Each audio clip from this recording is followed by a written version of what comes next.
తెలుగు పద్యం అనేది ప్రపంచంలో ఎక్కడ లేదు. తెలుగులో పద్యం కేవలం తెలుగులోనే ఉంది, అవధానం తెలుగులోనే ఉంది. అందుకే కృష్ణదేవరాయలు లాంటి మహానుభావుడు దేశ భాషలందు తెలుగు లెస్స అన్నాడు.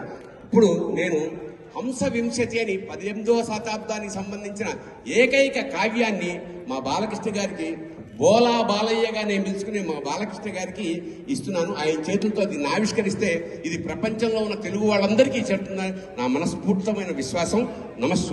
నమశివాయ.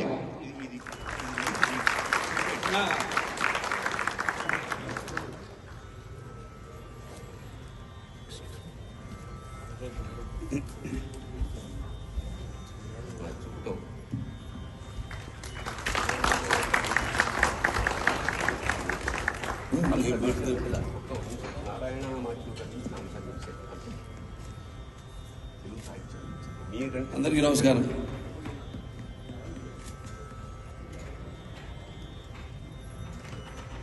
నారాయణ వాచులు వారు రచించిన 19వ శతాబ్దంలో ఈ హంస వింశతి ఇవాళ నా చేతుల మీదుగా దీన్ని ఆవిష్కరించడం నా పూర్వజన్మ స్ఫూర్తంగా భావించుకుంటున్నాను. అందుకే చెప్పినట్టు ఈ కావ్యం అన్న ఈ మాధ్యమం అది మన తెలుగువారి సొత్తు, మన సొంతం.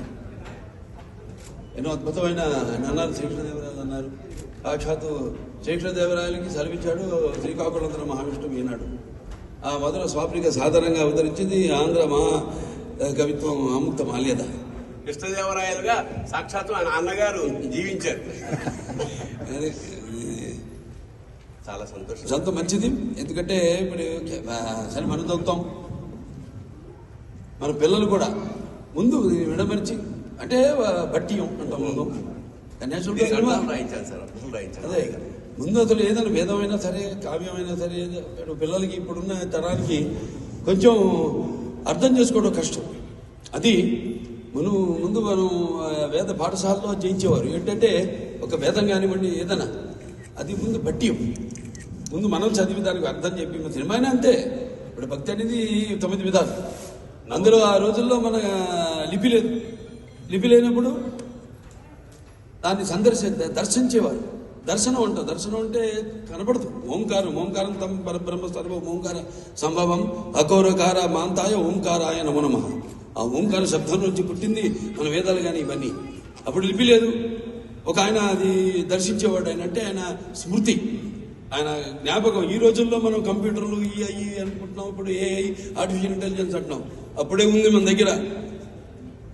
అలా ఒకసారి వినగానే మొత్తం వేదాలు, ఎన్ని వేదాలు, 4000 వేదాలు, ఉపనిషత్తులు ఇవన్నీ అలా జ్ఞాపకం పెట్టుకుని ఆ తర్వాత అవసాన దశలో తమ శిష్యులకి అందించేవారు, చెప్పేవారు, అందించేవారు.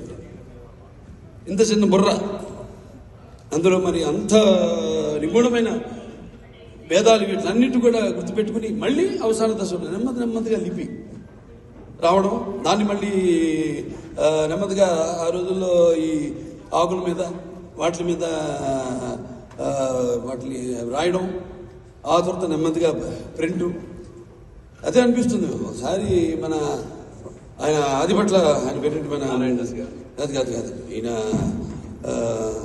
దండిపట్ల విశ్వనాథ శాస్త్రి గారు, జర్మన్. ఆయన 1933 రాజమండ్రి. ఆయన ఇక్కడి నుంచి తీసుకెళ్లారు. తీసుకెళ్లి వాళ్ళు కూడా బర్లిన్, మీరు క్యాపిటల్లో చూస్తే ఎక్స్టర్నల్ అఫైర్స్ మినిస్ట్రీ ఆయన ఫోటో ఉంది, ఇంకా ఉంది అక్కడ ఇవాళ కూడా. ఎవరు తెలియదు ఇది. ఆయన అక్కడ తీసుకెళ్లి ఆయన్ని మొత్తం వేదాన్ని, అథర్వణ వేదాన్ని తర్జుమా చేసి అందులోంచి వాళ్ళ మన ఏదైతే ఈ కంప్యూటర్స్ ఉన్నాయి, ఎలక్ట్రానిక్స్, ప్రోటాన్స్, అప్పుడు ఈ గదంతా ఉండేది కంప్యూటర్. ఇవాళ మన మొబైల్లోకి వచ్చేసింది computer. Mobile is not only A phone but it's also a computer, A laptop. ఈ దశకి మనం చేరుకున్నామంటే అదంతా మన వేదాల్లో ఉన్నాయి. అలాగే శుశ్రూషుడని ఆయన ఒక మహా surgeon. Australia Melbourne university of సర్జరీలో ఆయన విగ్రహం ఇప్పటికీ ఉంది. ఆయన శుశ్రూషుడని ఆ రోజు ఎనస్థీషియా లేదు, ఎనస్థీషియా వాడకుండా ఆ రోజు ఆపరేషన్ చేశాడు ఆయన. మహానుభావులు కన్నా మహానుభావులు అంటే నేను అంటుంటాను, నయాభికరణ శక్తి ప్రత్యవాయితరు విద్య, మన దీంట్లో ఉంది భగవద్గీతలు. నయాభికరణ శక్తి ప్రత్యవాయితరు విద్యతే స్వల్పమప్యస్య ధర్మస్య త్రాయతే మహితో భయాత్. అంటే మహానుభావులు ఊరికే పుట్టరు, అప్పటి నుంచి పుడుతూ ఉన్నారు మన దేశంలో.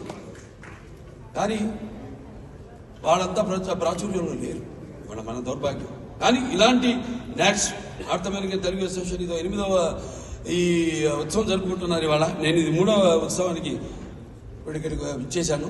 మొదటిది నేను డల్లాస్లో, రెండవది లాస్ ఏంజలస్లో, ఇప్పుడు మూడో ఈ యొక్క టాంపాలో జరుగుతున్న ఈ యొక్క north American Telugu association society వాళ్ళ ఈ ఉత్సవంలో పాల్గొంటున్నందుకు ఇలాంటి ఒక అద్భుతమైన పుస్తకాన్ని నా చేతుల మీదుగా, భరణి గారి గురించి ఎంత చెప్పినా ఆయన గురించి ఆయనకి నాకున్నది వేరు, అది ఆయనకే తెలుసు, నాకు తెలుసు, అంతే. మా తరంగాలకి తెలుసు. అవే తరంగాలంటే వాళ్ళ టీవీలు కావచ్చు, లేకపోతే ఇప్పుడు మనం చూస్తున్నాం ఈ ఫైబర్ ఇది కావచ్చు. సో అవి అది అనిర్వచనీయం, మాటలతో చెప్పలేంది. చాలా సంతోషంగా ఉంది భరణి గారు, మీరు మన తెలుగు సాహిత్యానికే కాదు, సాహిత్యం ఒకటే లేదు ఇందులో. నేను చెప్పాను, వేదాల్లో ఒకటి సాహిత్యమే లేదు, వేదాల్లో చాలా ఉన్నాయి. అధర్వణంతో సామవేదం, లేకపోతే మన యజుర్వేదం కానివ్వండి, ఋగ్వేదం కానివ్వండి, చాలా చాలా ఉంది లోపలికి దాంట్లోకి వెళ్తే. ఇది సైన్స్. సో ఇదంతా మీరు ఇందాక అన్నారు కన్యాశుల్కం సినిమా, నాన్నగారు గొప్ప సినిమా. ఎందుకంటే దాంట్లో చాలా ఆ రోజు ఉన్న సామాజిక ఇప్పుడున్న దానికి మరొక తిరుగుబాటు. మా గురజాడప్పారావు గారు మహానుభావుడు, ఆయన రాసిన ఆ కన్యాశుల్కం, ఆ పుస్తకం, ఆ సినిమా, నాన్నగారు ఆ సినిమా చేయడం నాకు నచ్చిన ఆయన సినిమాల్లో ది బెస్ట్ పిక్చర్ అది నాకు. ఎందుకంటే అది ఆయన పర్ఫార్మెన్స్ అన్నీ కాదు, పర్ఫార్మెన్స్ సరిగ్గా రామారావు గారి గురించి నేను చెప్పాల్సిన తరచు చెప్తారేమో ఆయన గురించి. దాని ఏంటంటే ఆయన చేసిన పాత్రలు అలా భక్తి చేశాడు, ఆయన భక్తిని బతికించాడు. ఆయన అలాంటి సినిమాలు చేశాడు. సంస్కరణలు, తర్వాత రాజకీయాల్లోకి వచ్చి ఎన్ని సంస్కరణలు, ఎవడు చేయని సంస్కరణలు చేశాడు ఆయన. అంటే మహానుభావుల గురించి చెప్తున్నాను ఈరోజు. ఆయన కూడా మహానుభావుల కోవకు చెందినవాడే. మరి అటువంటి పుణ్య దంపతులకు బిడ్డలై పుట్టి మీ అందరి గుండెల్లో ఆయన ప్రతిరూపంగా నిలిపినందుకు విశ్వానికే విశ్వ నట రూపం ఏంటో చూపించిన రామచంద్రుడు, నా తండ్రి, నా గురువు, నా దైవం నందమూరి తారక రామారావు గారికి, ఆయన కొడుకు గారి కాదు, నేను చెప్పాను నా గురువు, నా దైవం అని కూడా. ఆయన అడుగు జాడల్లోనే నేను నడుస్తుంటాను.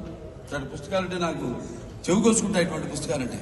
ఇటువంటి పుస్తకం ఈరోజు ధన్యునండి. అందరి కోసం పిల్లలకి మళ్ళీ చెప్తున్నా, బట్టిగా ముందు చదవండి, ఒక చాప్టర్ చదివి నెమ్మదిగా వాళ్ళకి అర్థమయ్యేటట్టు తర్వాత వాళ్ళ చేత చెప్పించండి. అది చాలా ఈజీ ప్రాసెస్. ఇంత పుస్తకం ఇచ్చి చదవమంటే వాళ్ళకి తెలుగు రాదు సరిగ్గా. ఇక్కడ నిజం చెప్పాలంటే ఇక్కడ వాళ్ళకి మీరు ఇంకా బాగా సంస్కృతి సాంప్రదాయాలు బతికిస్తున్నారు ఇక్కడ ప్రవాస తెలుగు వారంతా. ఇలాగే ఈ యొక్క నాట్స్ వాళ్ళు ఎన్నో కార్యక్రమాలు పెట్టారు. ఇది కేవలం అందరినీ ఒక చోట